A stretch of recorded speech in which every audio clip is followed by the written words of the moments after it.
Three. What is going on, you guys? Welcome back to Down to the Wire. I'm your host, Brian Costa, and today I have a very special guest on the show for you guys today. I am actually recording the show the day after I released the Gone Bridge episode, with the Gone Bridge boys over at UNH. Kind of a grind this week, but, really glad to get 2 episodes out. It's always my goal every week. As you can see, if you're watching this on YouTube, joining me on the show today is my good friend, and I'd have to say maybe my basketball kind of analyst / colleague, Jake Marchand. Jake, how you doing today? Fantastic. Thanks for having me. Jake, I'm so glad to have you on today because there's so many stories going around the NBA right now. First of all, let me just ask you, how's your summer been going so far? It's been going pretty well. I've definitely been resting up a lot, enjoying not having to do any schoolwork. Been sticking with the running, ran a 5-mile road race, came in 7th, doing a 5K on next Sunday. So doing good. There you go. No, I can definitely agree with you. The stress-free sleep is definitely hitting right now. I'm really enjoying that, going to bed and not really having to worry about am I going to pass this class, cuz I passed them all this semester, doing good. Mm-hmm. So, that stress is out the door at least until the fall, and then it all creeps back in and we start this vicious cycle over again. Can't wait. I can't either. But frankly, let's just jump right into it with the basketball news. For anyone who watches the Section 10 podcast, which is typically a Red Sox baseball podcast, whenever the Phoenix Suns get hot, they essentially switch over their entire loyalty and become the Suns Out, Guns Out podcast. And right here, I want to pledge my allegiance to the Suns right now too, because what they're doing in the NBA right now is astonishing. Less than, I think, almost 2 years ago, the Suns were a laughing stock of an organization. The question was, if not if, but when are they going to trade Devin Booker, and what are they going to get in return? And, just like that, they missed out on the 8 seed last year, even though they went to the bubble, won all their games and kind of finished hot. They came out really strong this year, added Chris Paul, added some other big pieces to the team. And this year, and now they're in the Western Conference Finals. I am so impressed with these guys. Me and Jake had talked about it on the show way back when about Chris Paul and the effect that he could have on this team. But before I get into that, Jake, what are your thoughts on the Suns so far this year?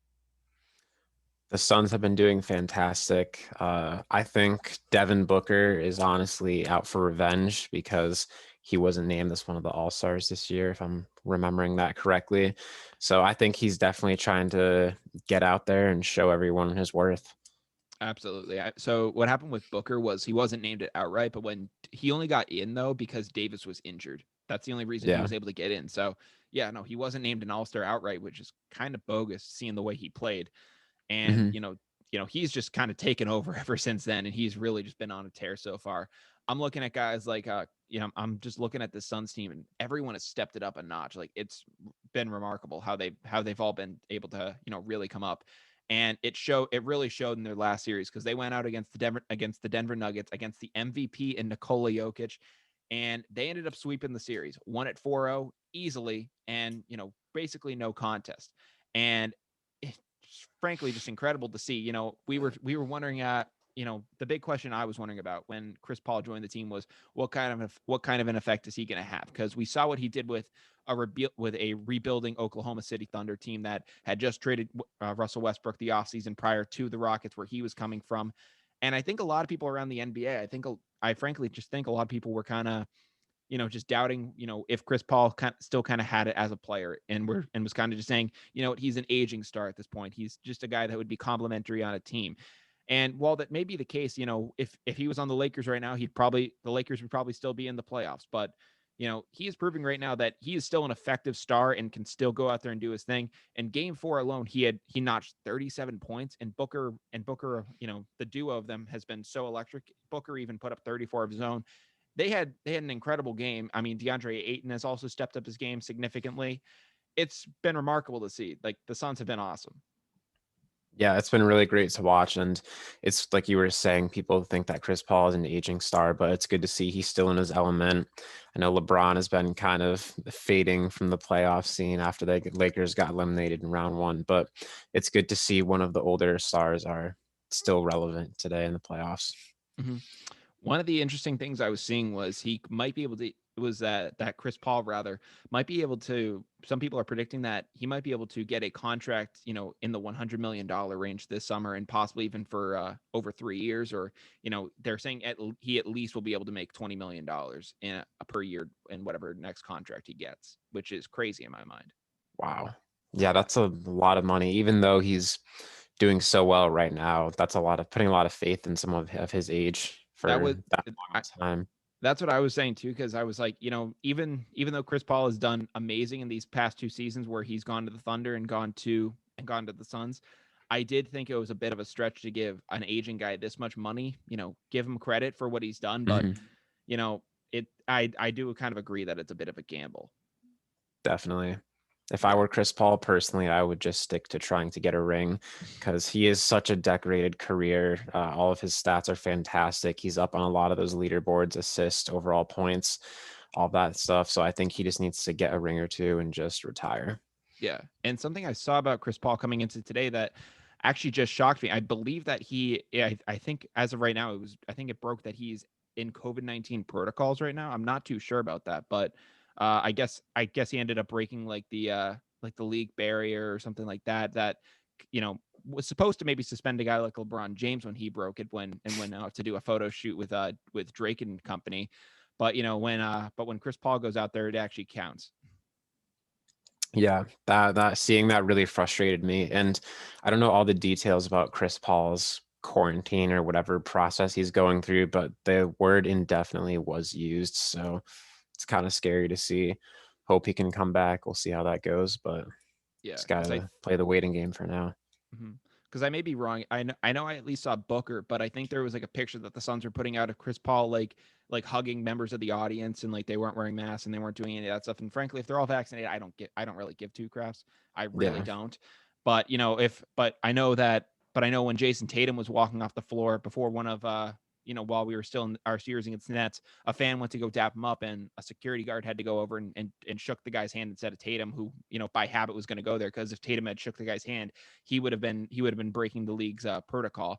So I don't know Hmm. how that applies to guys out in Phoenix. I don't know if it turns out that the guy in the audience he hugged ended up testing positive, and that's what prompted this whole thing. I don't know essentially what caused it all, but he's now in quarantine. So missing a guy like his caliber going forward could be really detrimental.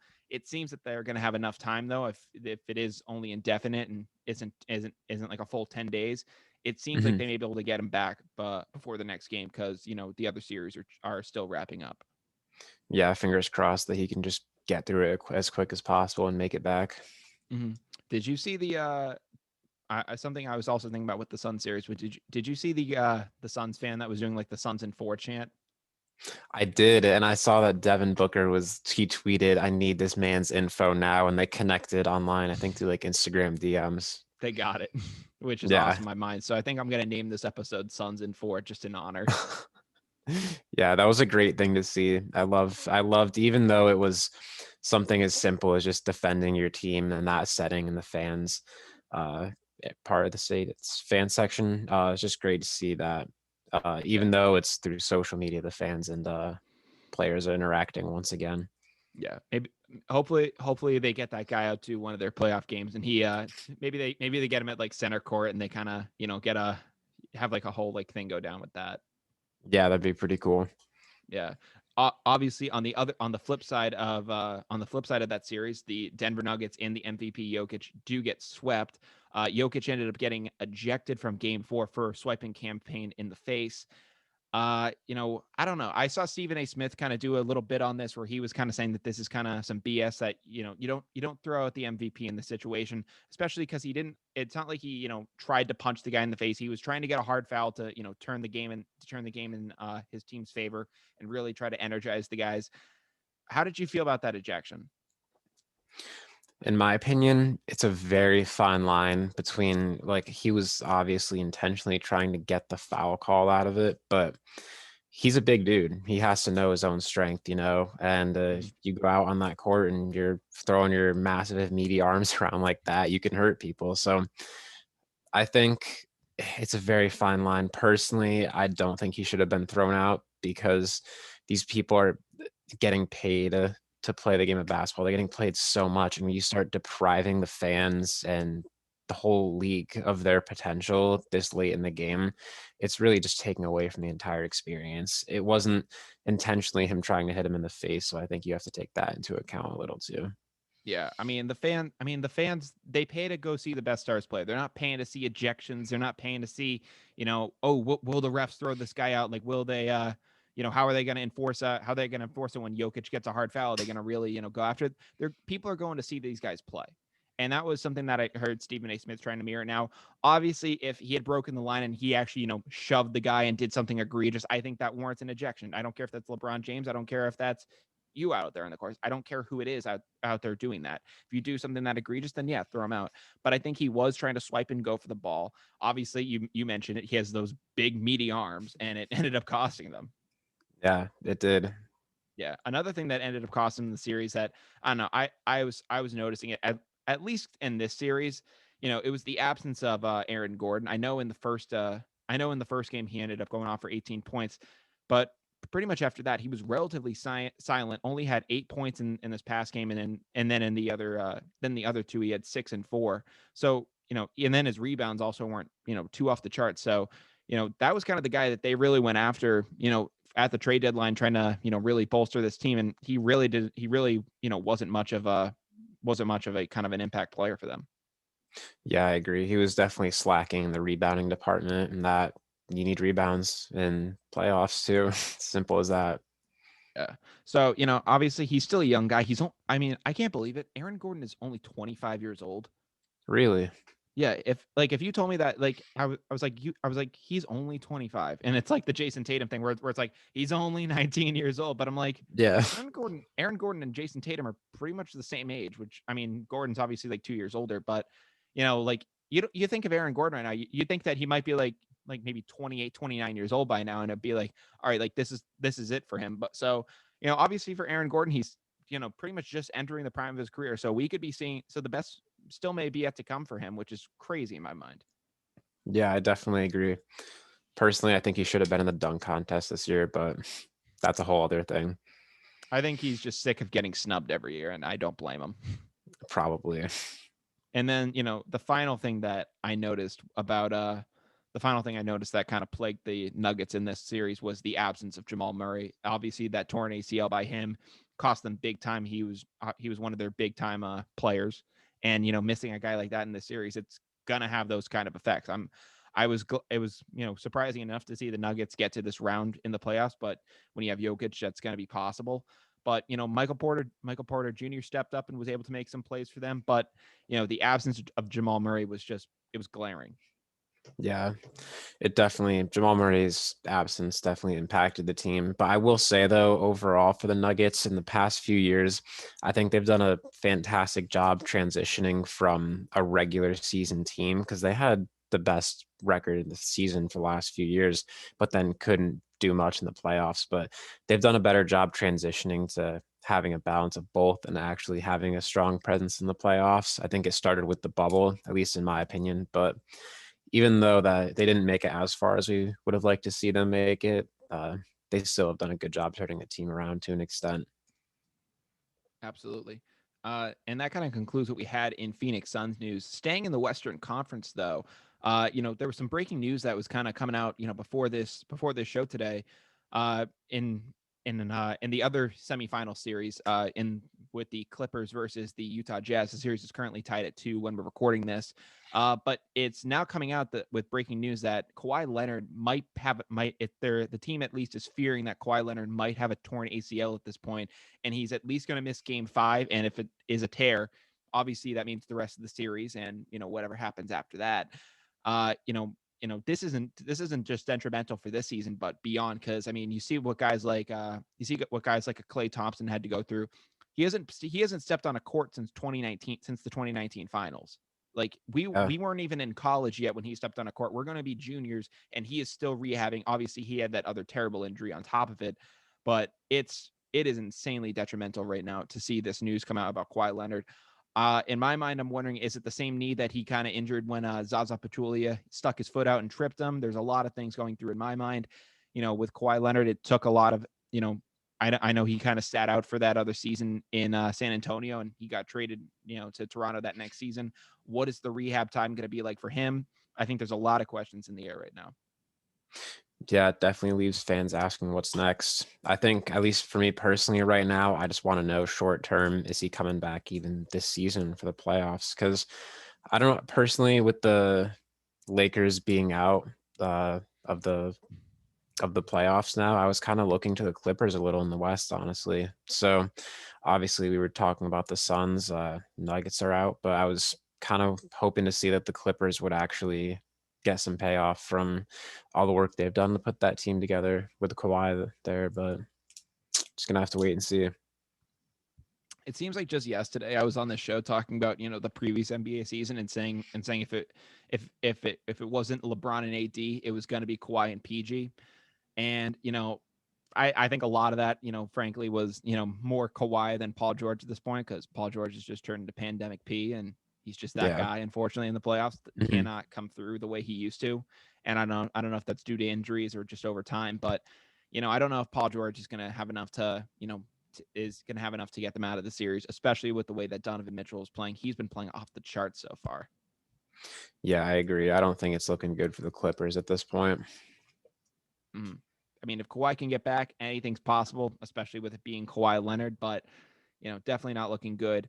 Obviously playing against the Utah Jazz. I just mentioned that Donovan Mitchell is having an incredible season, season, but series in general so far. He has been making a mark, which frankly, for someone that I really liked Donovan Mitchell when he was a rookie. I thought that he was insanely explosive. Jake, I remember I played a 2K game against you my freshman year, and I still Still relish in remember. that, Jake. I'm sorry. Yeah, you scored like I 80 points remember, with him. I'm still mad to yeah. this day about Well, that. he was the only guy. It was him and Gobert, and I was just like, all right, I just gotta go off. And I think you had the Lakers, and you were just like, really, you're gonna take the Jazz? I was like, yeah, it's Donovan Mitchell, and you were like, okay, it's Donovan Mitchell. I was like, you watch, Little did I and I know. proceeded to get the win, and you beat me. You beat me every other time after that, but I got the win. And I scored like 60 points with Donovan Mitchell because that's how I had to do it. Yeah, I still can't believe that to this The man, day. the He's a man was a cheat code. bucket, and he's finally showing it in real life now. Yeah, exactly. Yeah, no, I mean, what he's been doing so far this season is incredible. I mean, coming out of the draft, it was, I think a lot of, people were wondering what Lonzo was going to be able to do, but now I think the question is just who's going to be the better player. Is it going to be Jason Tatum or Donovan Mitchell? Who do you think is going to be the better guy in the end? Jason Tatum.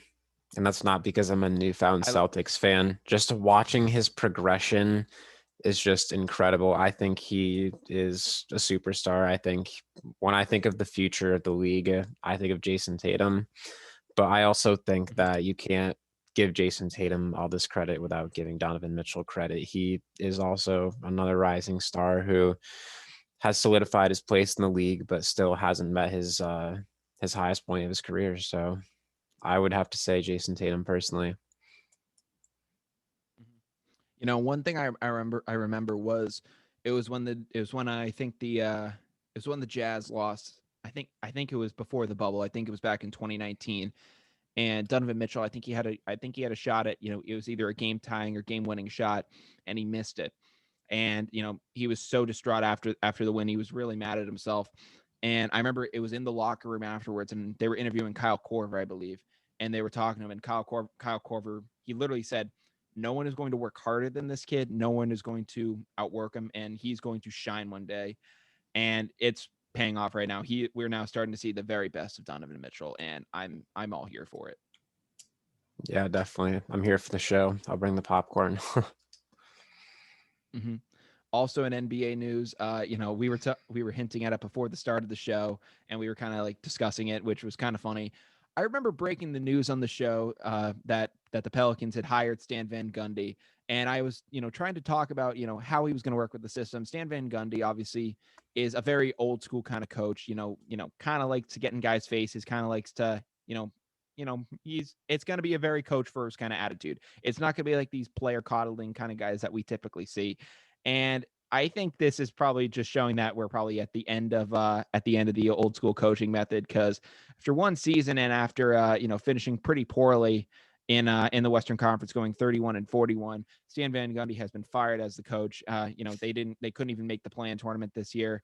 And when you have guys like Zion and Lonzo, who has come a long way since he's left the Lakers, on your team, as well as so many other guys too, when you're not making at least a play-in tournament with that kind of talent, unfortunately, you're going to get the hook. Yeah, I agree. I think you were just talking about Lonzo and Zion. The key thing there is that they're developing talent. I understand their decision to fire him after 1 year because you don't want such potential to be wasted because of a coach that is just playing by the old rule book, It's just squandering talent that's there. Yeah. Well, the other thing too is you also want to make sure that, you're also appeasing these young guys, because while it sucks for Stan Van Gundy, you do want to make sure that, Lonzo and Zion and, so many of the other guys too want to be there, and they actually want to be a part of this team. Because if they see the way that this thing is going with Van Gundy, and say they don't like it, and they're just like, we don't really like this guy as our coach, and the chemistry here is so toxic, and we just need to get out. Then you have a situation where, you have a guy that leaves and it becomes really detrimental. Yeah, exactly. Because if one of It them almost kind of leaves, it's becomes going to be a domino effect. yeah, yeah. It kind of becomes almost what a LeBron leaving Cleveland situation became. Like, the situation there just got so toxic. He did not like what was going on there, and he just said, "You know what? I'm out of here. I'm not re-signing here. I'm gonna go to the Miami Heat. I'm gonna go win a championship because you guys couldn't help me do it. I was able to take this team to the finals. You look at the 2007 team that LeBron took to the finals, and that team's a joke. Yeah, My high school team had more talent than those guys. It was ridiculous. yeah, I mean that. That 2007 team outside of LeBron was awful. And you yeah. look at what Horrible. terrible. And you look at what they were able to do. And LeBron just said, "You know what? Screw it. I'm done. I'm gonna go here. I'm gonna go here. I'm gonna go win a championship." And I think the Pelicans are realizing, hey, we're a pretty young franchise. We don't have a ton of money, so let's do our part, and let's try to make sure that these guys are happy.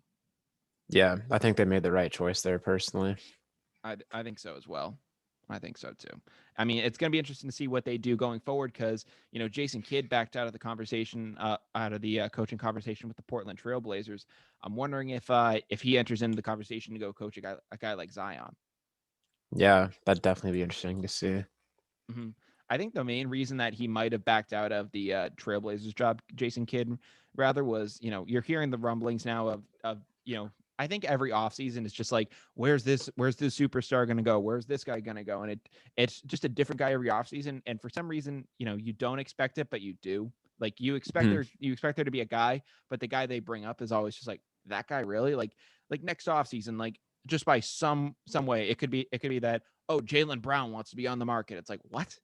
It's like Jason Tatum isn't happy with Boston. You're like, since when did this happen? The same thing could happen with a guy like Donovan Mitchell. You never know who it's going to be. But, after a certain time, just a pattern develops, and they say, all right, it's going to be this guy who wants out. And it's just like, I didn't even think that. I thought this guy was perfectly content. And then they get moved. And I'm just like, sometimes I'm just like, is Adrian Wojnarowski like pulling the strings of these organizations, or like, what is going on here? Yeah, it's ridiculous. It just goes to show how little we know goes on behind the scenes. Mm-hmm. And, going back to what I was saying about Jason Kidd and the Trailblazers situation, I kind of think that Jason Kidd saw what was going down in Portland, and is like, and he's probably just saying, like, it could also be that he doesn't like Damian Lillard, maybe as a person or as a player. I don't think it's that, but what I think in his mind might be going on is like, hey, if I sign with these guys, I might be signing a 4 or 5 year contract to be these guys' coach. In 4 or 5 years, is Damian Lillard going to be on this team, or are they going to trade him, try to get guys, and I'm going to be the coach of some rebuilding franchise, and that lowers my value as a coach?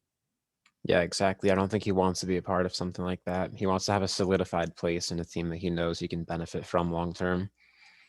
Now, say if Damian Lillard already was on the Boston Celtics, Wishful that would thinking. I am. It's very wishful thinking, and I'm now hopping on the LeVar Ball train. I'll say it into existence. I'll Oh speak it God. into existence. See what I can do there. And if Damian Lillard was on the Boston Celtics, maybe Jason Kidd goes, all right, well, this seems a little more secure. I think I'll go coach the Boston Celtics. Now, I don't want Jason Kidd to be our coach. I'd rather have someone else, uh, but I think he wants to go somewhere where he knows the guys are going to be there long term. And when it comes to Zion, and when it comes to all those guys down there, I think he may feel a bit more confident with that. Yeah, I definitely agree.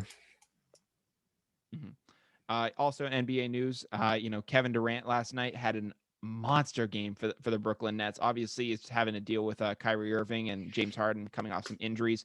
Kyrie Irving obviously stepped on Lucky, and the exact same ankle that he stepped on him with, proceeds to sprain and is out for some time. Instant Don't want to karma. say I it, think but that was deserved. He deserved that. yeah, I'll say karma's a it. bitch, Kyrie. Karma's a and bitch. so and so is I'll Kyrie. say it. Yeah, I don't worry. I can make this episode explicit. I don't really care. But no, I don't know. I'm seeing all that. I'm seeing that stuff go down. Kevin Durant, who snake for leaving OKC, doing what he does. I'm not saying I'm the biggest Kevin Durant fan, but he went off. He had a monster game. He had like 49 points, had a triple double. Didn't he have like 17 rebounds or something Yep, like that? It was 17 insane. boards. Yeah, absolutely insane. Wasn't like And a lot of and then was it like what, like 11 assists or something like that? yeah, it was like 11 or 12, It, but yeah. it was a So man just fantastic had himself performance. a monster game. Yeah, no, it was a monster game, and I mean, it just shows that Kevin Durant is back. That a lot of people feared, could he ever get back to form after that Achilles injury? He's proven that he's back. He's that guy. He's that guy still, which is awesome to see. In terms of a fan perspective, even though I don't like the guy personally, but it's going to put butts in seats. It's going to show it's great. It's great for the NBA market in general, and it just shows that I think now we can officially say that at least in the short term, it's now Kevin Durant and Dominique Wilkins as guys that were able to come back after that injury and at least remain the same, if not better, which is great to see. Yeah, absolutely. And I think even just watching some of those games, the Nets against the Bucks, just seeing the fact that Giannis just kept saying, put me on KD, put me on KD, but he just kept getting shown up every single time. And can't forget who Giannis is. This is a back-to-back MVP. He's fantastic player, very decorated career already for his younger age. It's just crazy to see that Kevin Durant has fully come back from that. Yeah, it's wild to see. I mean, I hope that just as a player in terms of health, even though I don't like him, I'm never going to wish injury upon a guy. I hope that he stays healthy and he continues this success. With along this, I mean, Kevin Durant is doing this and just willing teams to victory. When Harden and Kyrie are back to full strength, I've been saying it since the get-go. These guys are the NBA champions. Hopefully that I hope that Giannis could put a stop in that, but I'm just a realist here. I just know what's going down. Yeah, if they were at full health right now, they'd just be champs right now. But just kind of tangent and going off a tangent. Oh, sorry, Yeah. just going off a I mean, tangent. You go. You're good. Sorry. Oh, I was just gonna say, No, just going off. Jake, come on, just say it. I'll shut Okay. up.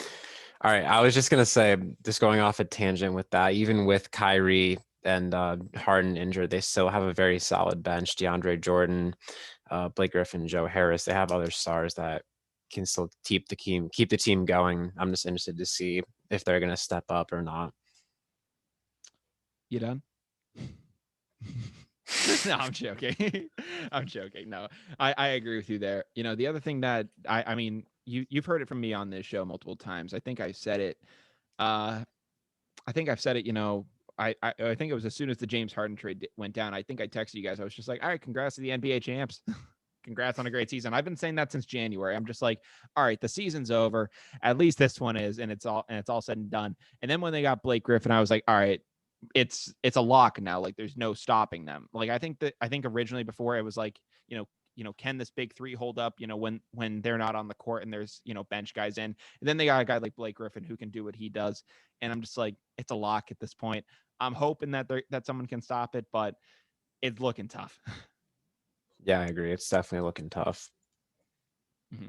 And finally, in NBA news, what I wanted to cover was the fact that the NBA competition committee, I guess I was seeing some stuff coming out from sources on ESPN. They were ruling that they're going to possibly make some rule changes that would restrict the unnatural jump shot motions. Now, if you don't know what this means, don't be alarmed because I didn't when I was reading this, but I think I have a good understanding of what it is because I've watched some basketball videos in the past, and I think guys have explained this as the Dwayne Wade rule, which I think that's a good example of it because Dwayne Wade used to manipulate this a lot when he was back when he was playing. And it's, the guy would get the ball in the corner, and it's not like, it's not like you're, getting a, taking a charge or doing something like that, and you're trying to take the hard foul. What guys would do is essentially they get the ball, they'd pump fake for a shot, the defender would fly in the air to go block it. And instead of, just going up for the shot and getting tangled up, and that's how the foul goes, what would happen is the players would pump fake to, get the guys in the air, and then they would proceed to jump into the guy, force a foul, and get to the line. Now, listen, I think that's pretty smart in terms of strategy, knowing that the refs are going to call that. I think that's really smart. And, if they're not going to call it, I'd abuse the hell out of it too. I don't see why I wouldn't. If that's legal in the NBA, I would go all for it. But apparently now they might start to crack down on that ruling and might actually, no longer make it no longer. I don't know if it would be an offensive penalty, or if they would just call the play dead, or how they would do it. But they are looking at this penalty, and it's getting back guys now like James Harden, Luka Doncic, Trae Young, that kind of rely upon this because I guess it's essentially to say, like, all right, if a guy's going up for a jump shot, it has to be kind of a natural motion. It's like, all right, he has the jump shot, he may even pump fake, but he has to kind of go straight up and straight down. If the guy's coming in from the side, going in for the block, and James Harden is going, and he's he's going up for the shot, but he's jumping sideways into a guy, it's like, okay, he's trying to get the foul here. It's like we shouldn't really be rewarding guys for this, because it's almost kind of another version of flopping, except you're trying to crash into the guy here instead of avoiding him at all costs. And I don't know, I think it's kind of smart strategy. But Jake, what do you think about it? I definitely agree with you that it's smart strategy, but it just comes off as lazy in my eyes sometimes. Just like you were saying, it's definitely Yeah. going to affect James Harden, Luka, Trae Young. I think it's going to be a major hit on James Harden because that's his entire play style. We've talked about how he's not Yeah. always in the best shape and he doesn't really play defense because he's just a lazy offensive player, still talented, but he's lazy. So he's going to have to actually play the game it was meant to be played, the way it was meant to be played. So I'm interested to see how this rule would be implemented, but just want to see where it goes.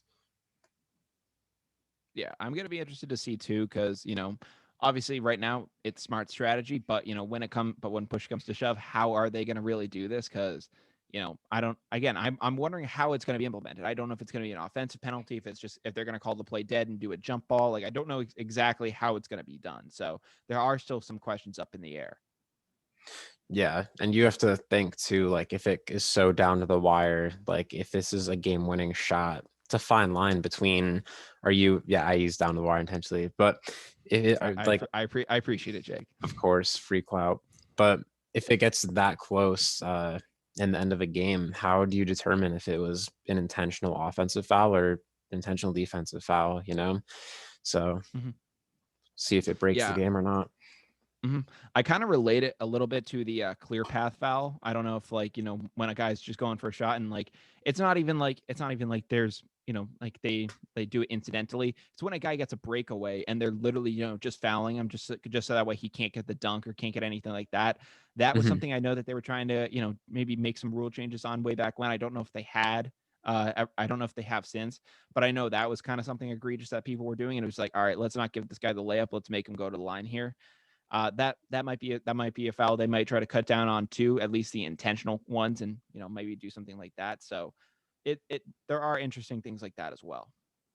Yeah, definitely. I think that one you were just talking about, the intentional foul when they're going for a layup or dunk, that I'd be more in favor of that rule because you have someone like Giannis who's like 6'11" and he's a foot away from the rim. He's gonna make it. There's no point at grabbing his hips and throwing him at the line.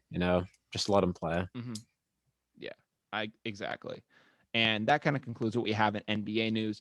Over in the football world, I had like two quick little things I wanted to touch on. Obviously, in Madden football news, there's some exciting news that they're going to be releasing the cover athlete for that soon. In doing so, they made a little video, kind of hinting at who the cover athlete is going to be.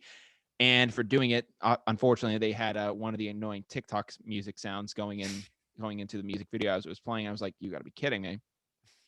But setting that aside, it kind of sets up, and it's like the scene of like a barn. and it kind of shows like the doors in the barn shaking, and then the doors kind of open up, and out walk two goats. I think one looks a little bit taller than another, and I think frankly this kind of hints at what it's going to be. I think I think it kind of hinted at it right away that that the next Madden cover is going to be Tom Brady and Patrick Mahomes. I don't think that there is any doubt with this in my mind. But Jake, what do you think about that? Because both athletes have been on Madden covers before. Brady, I believe, was on it in 2018. If correct me if I'm wrong. Mhm. And I then think, yeah, 2018. and then and then Pat Mahomes was on it in 2020. So Pat Mahomes only took a 1 year off, and he's already back on the Madden cover. So I'm like, that seems a little soon. Brady, I could argue the same as well because it's only been 4 years. But what do you think about the fact that these guys are going to be on the Madden cover once again? I think it's honestly incredibly well planned. As you know, I'm a very avid 2K player. Not so much anymore. I kind of have learned to hate the game like a normal person with more than half a brain. But something that I think a lot of people don't think about when it comes to cover athletes, at least like recently, we have a next gen cover athlete and an old gen cover athlete. So it would stand to reason, similar to the Xbox One and Xbox Series X, we would have different cover athletes. So I think Tom Brady would be the old gen cover athlete, and then Pat Mahomes would be the next gen cover athlete, just to kind of symbolize a passing of the torch between the GOATs per se. But if they were going to do that, I think That is that's how so they'd go about doing disrespectful. it. That is If they so were going disrespectful, to, Jake. You're gonna put Tom Brady on the old gen console? How dare you? that's what they did with Kobe and Zion. So I think they're going to do it for Madden So too, personally. so disrespectful. I remember playing NBA 2K16, and I remember they did the three athletes. They did Steph Curry, James Harden, and Anthony Davis, and they did Anthony Davis so dirty by making him the cover athlete for the last gen consoles. Yeah. But they I was do like, the I was youngest people on I the was like, front to symbolize oh, go youth. ahead. I was just gonna say they Yeah, try to I was symbolize youth, but I remember James Harden was the cover athlete for Xbox. I think it was Steph Curry had PlayStation, and when I was looking at, it, I was like, wait, where's Anthony Davis? And then I was like, oh, he's on the Xbox 360. That is mad disrespectful. yeah, it is. But And we'll yeah, see.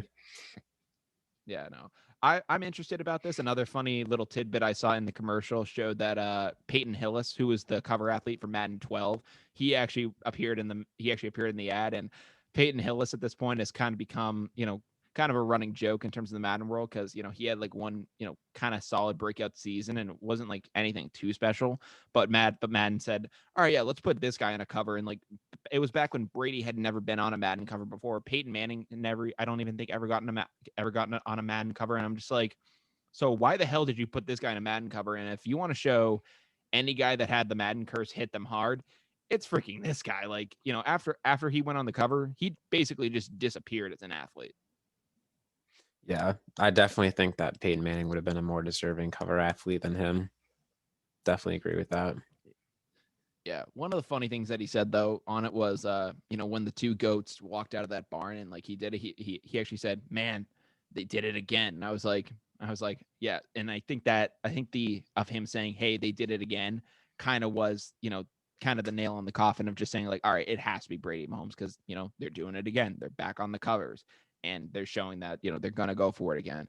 Now, I wish that they maybe had given some love to some other guys like Josh Allen. I think that would have been a great cover for them to see, but I feel like probably the NFL right now is trying to figure out how the hell can we market Josh Allen? Like he's kind of like a milk toast guy, even though he's up in Buffalo and he's pretty he can get pretty electric.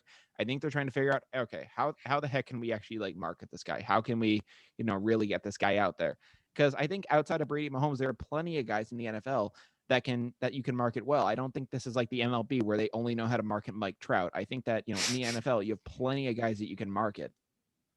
Yeah, I definitely agree. They need to widen their scope, and that would benefit them greatly. Mhm. Yeah. I also just remember the other thing that made me kind of nostalgic when I saw Peyton Hillis on the in the commercial was I remember playing Madden 12, but I didn't play it on any of the Xbox consoles. I remember playing Madden 12 on my Kindle Fire Kindle Fire. back when it came out. Yeah, did you That's ever funny. have one of those or no? No, I didn't. dude, I for some reason before I got an iPhone or before I even got an iPad, I got a Kindle Fire, and like, man, those things were insane. Like, like, like thinking about how far technology has come ever since, you had to like, in order to just use an app on there, like it didn't have to be like an app like YouTube or anything like that to Mhm. like almost like go into any sort of app. The device came with like preloaded the device came with preloaded advertisements that it would play at. I was like, what the hell is this thing? Yeah, it's crazy to see how far we've come. No more need to play It is that on absurd to Kindle see. Fire. Yeah, no, I no longer need to see Pine Sol commercials to get into the weather app. Good old days.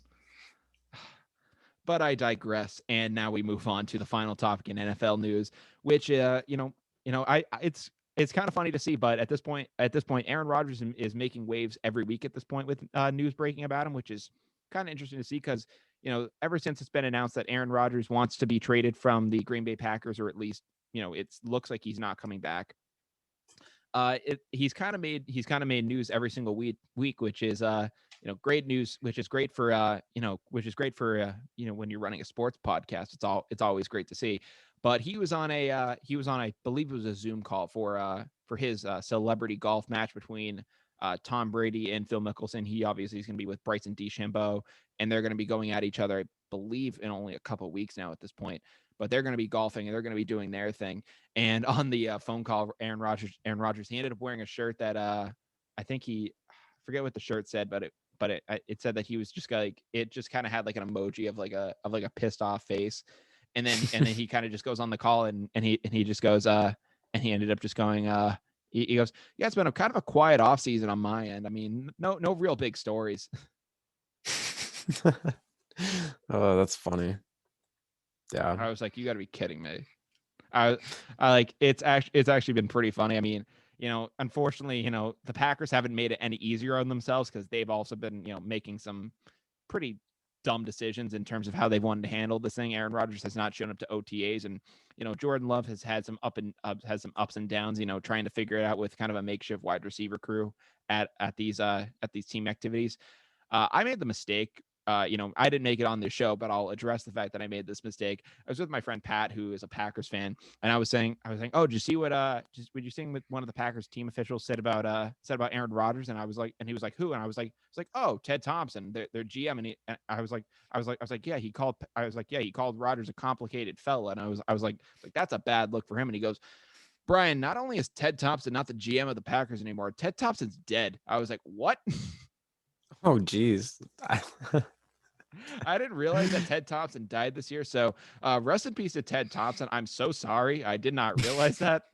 My sincere apologies to the people at Green Bay. I did not realize that. And I thought I just had to kind of share that I had one of those idiotic moments. Now, the GM of the Packers is actually named Mark Murphy, who made those comments. And frankly, in my mind, Ted Thompson, Mark Murphy, tomato, tomato. And I really just made no difference in my mind as to who the person was. That's funny. Poor Ted Thompson. R.I.P. Yeah, R.I.P. I did not realize. So R.I.P. to Ted Thompson, because I did not realize that he passed away, and I actually felt really bad after that. It was my other friend John, obviously, who he ended up saying, yeah, no wonder Rodgers would be pissed that Ted Thompson was kind of shitting on him. It was he's dead. Yeah, guess so. Yeah. So I'm sorry that I had Ted Thompson roll in his grave. Obviously, RIP to the man. But that kind of concludes what we have in NFL news. And finally, the final topic that we have on the show tonight is boxing and UFC, which I always like to cover some fighting on the show. I've gotten really into it since the start of last year. I pretty much got into it through playing the UFC 3 video game that Carter brought to campus, and I think that kind of got me really into fighting. I don't know about you, Jake, but that really got me interested in the sport. Yeah, you developed a slightly unhealthy obsession. When you retired your third character, I knew it got too far. You didn't have to say that, Jake. Okay, yeah, I okay, fine. I made 3 creative players, and fine, I had to retire them all because I didn't lose a fight, and I was the most dominant fighter of all time at the heavy. You were good at the game. I'm not denying that, but it's like me and my 2K obsession. I dominated. I dominated. Now, I mean, I haven't played UFC in so long though. I might actually suck. So I'd have to see how I am now. Mhm. Yeah. I mean, the controls are a little different in UFC 4 versus UFC 3, so there was a bit of a learning curve for me, which kind of was weird because I thought it was going to be kind of a direct kind of thing, but it really wasn't. But, kind of going into it, at school, we ended up watching a lot of the UFC fights in our friend Ryan Wildgoose's suite. That kind of became like the big thing for us to do on weekends on campus. We'd all go up to his suite and everyone would kind of gather around. Like we'd all like chill and chill out and party and do whatnot. But kind of the big thing that we'd all have going on was on their big flat screen TV in the common room. There would always be a UFC fight going on if it was a UFC Saturday night kind of fight. And we got to see some really good fights. We got to see some great knockouts. Obviously, we're not on campus now, but Jake, do you have any good memories from watching some of those fights? Yeah, I have a lot of good memories from those fights. Um, there were a couple of solid knockouts. I don't follow UFC that much, so I don't remember too many of the names, but I remember seeing a couple of solid knockouts, and even the undercard fights have been pretty eventful sometimes. Some of the women fights too were really good. I would get my butt whooped by some of them, but yeah, overall good Absolutely. experience. Yeah, and it's just something nice to have on the TV, frankly. I mean, I know it's just like really you have to have something going on, but it's just like nice background noise to have going on. I mean, it's kind of ironic that, while we're all hanging out, we're watching people kind of battle to the death against one another, but it's kind of it's kind of nice to see. Yeah, your casual weekend entertainment, watching people beat the snot out of each other. Yeah, it's always great to see. But in UFC news that which I did want to cover, UFC 263 happened over the weekend. If you saw on our Instagram, I kind of did like a little bit of a plug for it, and I kind of like did a little preview I did back with Steve Mushorn back when we were going through some of the future UFC fights that would be going on. Back when we were on campus, and it was like, hey, like when it comes to summer, we may not be able to have each other on, so we were kind of just going through the different fights, talking about that. This fight was one we were really interested in, and Israel Adesanya had his rematch against Marvin Vittori, aka the Italian Dream, which was a nickname that Steve really liked in particular. Mhm. You can probably assume why. And they ended up and it ended up being a good fight. Went all 5 rounds. Israel Adesanya though really kind of just carried the fight the entire time. Really didn't look like he was struggling whatsoever, and kind of was enjoying the fact that it was going all 5 rounds. The fact that he could actually just beat the living crap out of Vittori for all of them, and it was just brutal to see. I mean, it was great. I mean, it was a great fight. It was worth it. But it was just it was a obviously Israel. He's just on Israel Adesanya, the style bender. He's on another level in the middleweight division. He tried to go up to light heavyweight and compete. Obviously, ended up taking his first ever loss to the Polish power Jan Blachowicz. But you see him go back down to middleweight.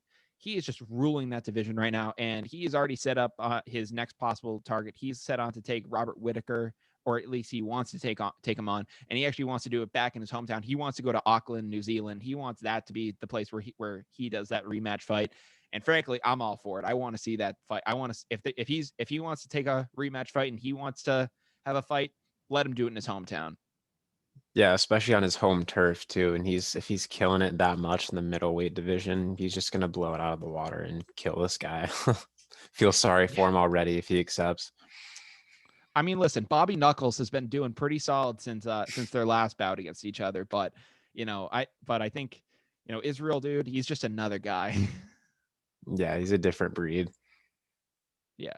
I mean, I will say this though, whether it happens in Auckland or not due to COVID, and seeing how that affects stuff worldwide going on. I know the U.S. is opening back up, and it's amazing to see. I'm seeing all these UFC fights going down and seeing the crowds going nuts.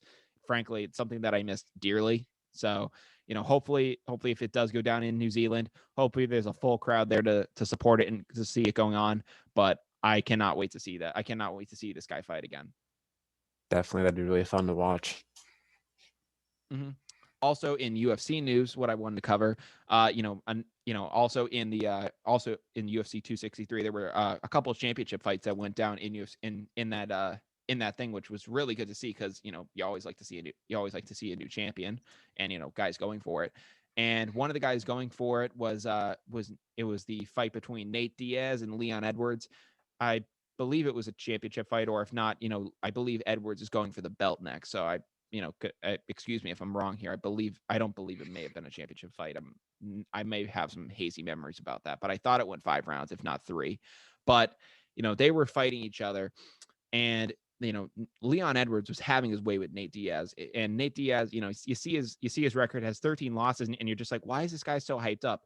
And he proved why he is that hyped up in his fight, because Nate Diaz was getting the ever living snot kicked out of him for the majority of the fight, and in the last round, and not even in the last round, in the last minute, you see Nate Diaz, he's cut up all over this area of his head. He is gushing blood all over his face, looking how he typically looks after a fight. But Yeah. just because that's the kind of guy he is. But he is like gushing blood. He looks like he's getting the ever living snot kicked out of him. And it gets the last minute or so of the fight. And it's just like, dude, throw in the goddamn towel. Like it's over at this point. And in the last minute of the fight, he gets a knock on Leon Edwards. And the announcers are just shocked. It's like, wait, like he actually just got him. And like a light switch, everything flipped. The audience realized what was going on, and Leon Edwards not even Leon Edwards, Nate Diaz rather, sprung into action and realized, hey, the only way I'm going to win this fight is if I go for a knockout here. And he realized in his mind, hey, I hurt this guy, I might have a shot at a knockout. And he sprung into action, and it was freaking electric what he did. He was going at him, and a lot of people were wondering, if there was another round of this fight, does Nate Diaz get the knockout? Because a lot of people were saying he probably would have, because he hurt Leon Edwards really badly, and it was an electric thing to see. Yeah, I went on. I don't watch the fights, but I saw on Instagram the next morning. It's a lot of the pictures. I saw the exact punch, the angle, and everything on Leon Edwards in the face, and all the blood that was coming off him, but also off Nate Diaz, because the amount of force he had behind it was both their blood. But it was ridiculous to see how he was able to just do a complete 180 and just push through that last minute. And ultimately, like you were saying, if there was another round, he could have ended up winning. You never know. Yeah, no, you never couldn't. You here's the thing: you're never gonna know whether he would or not. But I think if there was another round in that fight, I think Nate Diaz takes it, because it was pretty crazy to see how quick the switch turned. Because you can get the crap kicked out of you for the majority of a fight, and literally in the last minute, you walk out of that place as not even the favorite, just amongst not even amongst the favorites in like that sport. But you had the entire crowd on your side, in the span of 1 minute. And it was crazy to see. Obviously, congrats to Leon Edwards for an amazing fight, because he did end up getting the victory. But obviously, Nate Diaz, there's a reason why he's one of those well-known names across the UFC, and why him and his brother Nick also is a very well-known, fighter in the UFC. But there's a reason why they're so well-known, and it was awesome to see for those guys. Definitely. And finally, the thing I wanted to cover in boxing news, I wanted to cover was apparently we are finally going to get an answer to the trilogy. We are going to see Deontay Wilder take on Tyson Fury for the third time. They're set to match up July 24th in Las Vegas. This is a fight that I'm really excited for, because I remember when Wilder Fury 2 went down, we actually talked about it on this show, I believe, when it originally went down. And I didn't know too much about the fighters at the time. I've learned a lot about boxing and obviously UFC since then. But Deontay Wilder and Fury, I think we all had favored Wilder going into this fight because he had won the first matchup. And we were all shocked when Tyson Fury came out there and he rocked Deontay Wilder. It was that second round, he really took it to him. I mean, he proved that he is worth it. And, he is, probably the most feared heavyweight on the planet right now because of it. I mean, you want to talk about guys that are freaks of nature. I'm pretty sure that Tyson Fury is like 6'9". Like, he is like insane. Like, Yeah, he's literally he's a like big dude. taller than like LeBron in like a boxing ring. And it's like he's fighting in the heavyweight division, like the same division that Mike Tyson fought in at like 5'8", and like the same division that Muhammad Ali fought in at 6'4". And it's like, this guy's like 5 inches taller than them. Like, he's like a giant to these guys. And no kind of disrespect to Wilder either, because I think he's also like 6'7". So like they're both like monsters in the ring. So it's awesome to see. I'm really excited for this fight because since the Wilder 2 fight has happened, a lot of things have gone down. Obviously, COVID has happened ever since then, and none of these guys. both of these guys haven't fought since. So, this is going to be their first fight, since all this went down. A lot of stuff outside of COVID too has gone down, because you see Deontay Wilder, he's kind of, ever since that fight, he's kind of done like a lot of conspiracy theories saying that the only reason he lost the fight was because the costume he wore into the ring. I don't know if you remember this costume, but he had like this giant knight suit of armor on. He had like this skull mask on, and the thing probably weighed like over like 40 pounds, and he probably was training on the dressing room, was walking around in it, probably walking around in it for like probably a good half hour, walks out to the ring, and probably his legs were probably gassed. But he's been saying the whole time that that's the reason why he lost the fight, and no other reason than that. I don't know if that's the case, or if Fury just had a good fight. But they ended up having a press conference, and Deontay Wilder and Tyson Fury, they ended up going out to each other, and they had a stare down with each other for 5 straight minutes without talking. And a lot of people worried, like, are they going to start brawling on the stage? Like, is something terrible about to happen? So eventually their stare down had to get broken up, and they ended up going to like a panel for questions. Deontay Wilder was just sitting there with his headphones on, like sunglasses on, like headphones on, like not giving a damn, pretty much just doing a Marshawn Lynch, just I'm here so I don't get fined kind of moment. And Tyson Fury on the other end is just having a grand old time. He's kind of just sitting there with a microphone and he's just going, oh yeah, like, what if he doesn't want to talk, I'll talk. I'll do whatever you want. And he ended up saying at one point, hey, if Deontay Wilder doesn't want to talk, I can just play Deontay Wilder as like a character. I can just pretend to be him, and I can just answer all the questions. Yeah, I saw a clip of that. He also said, go ahead. Yeah. Oh no, I was just gonna briefly say I saw a clip of that. It was pretty entertaining to see how he was trying to play both sides and just piss him off.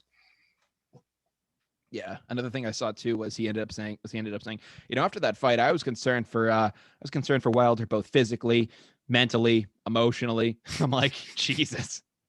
Now, obviously, I don't know if he necessarily means that in terms of, actual concern, but because he actually did, really beat the hell out of him.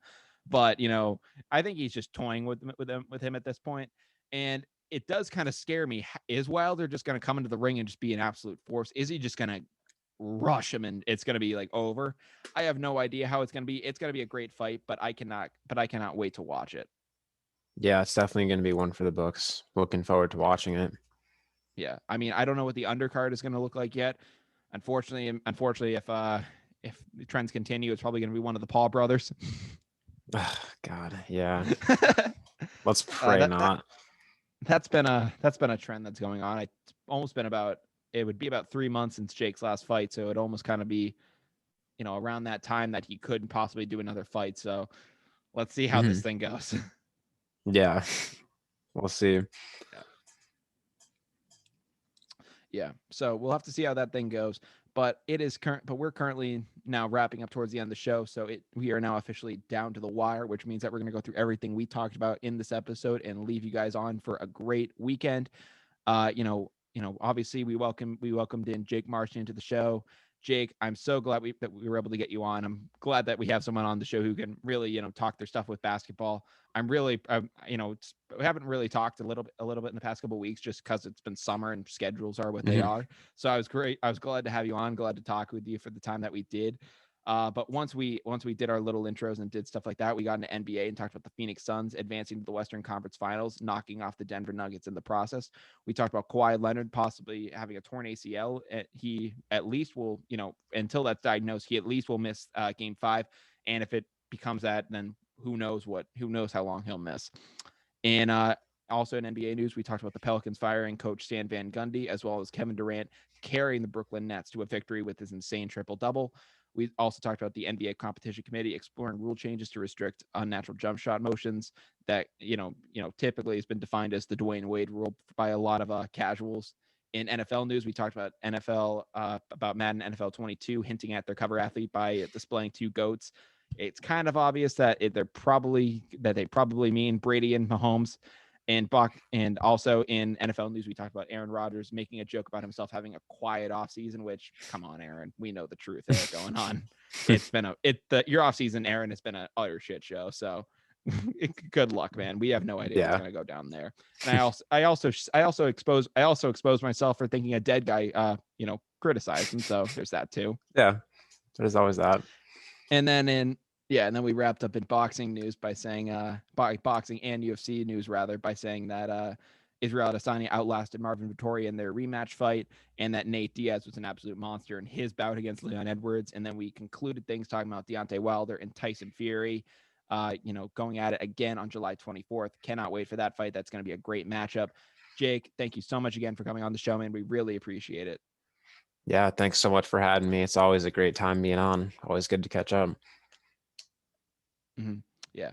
If you guys are not following, Jake, before I do a little thing, is there anything that you want to shout out personally, anything like that, or?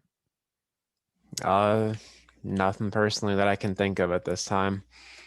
Shout out to the end of All right, COVID. I appreciate it. Get vaccinated. Absolutely. Shout out to the end of COVID. There we go. I like it. I like it, Jake. But obviously, if you're not falling down to the wire on social media yet, what the hell are you guys doing? I mean, seriously, like what are we doing? I've done 65 episodes. What are we on to now? Like, come on. Seriously. Like, It's a lot we're of on episodes. so many platforms. Come on. We're on Spotify, YouTube, Google Podcasts, Apple. I'm so sincerely sorry. I know that affects Jake. I know that affects Jake like no one else. But we're also on TikTok. Come on. We're making moves here. On Facebook. We're making moves here. You can find all of those links though through the link tree in our Instagram bio. You can follow us on Instagram at down.to-the-wire. Again, at down.to-the-wire. All those posts are there. We post updates on episodes as well as little clips and throwback Thursdays and all sorts of news like that. We recently also did just an episode with the Gone Bridge boys from their podcast and talked some Red Sox with them. It was a great episode over there. Hopefully you watch that as soon as this one is concluded, if you haven't already. But from Down to the Wire, I'm Brian Costa. I'm Jacob Marchand. And we're down to the wire. We hope you guys have a great weekend. Absolutely. We hope you guys have a great weekend.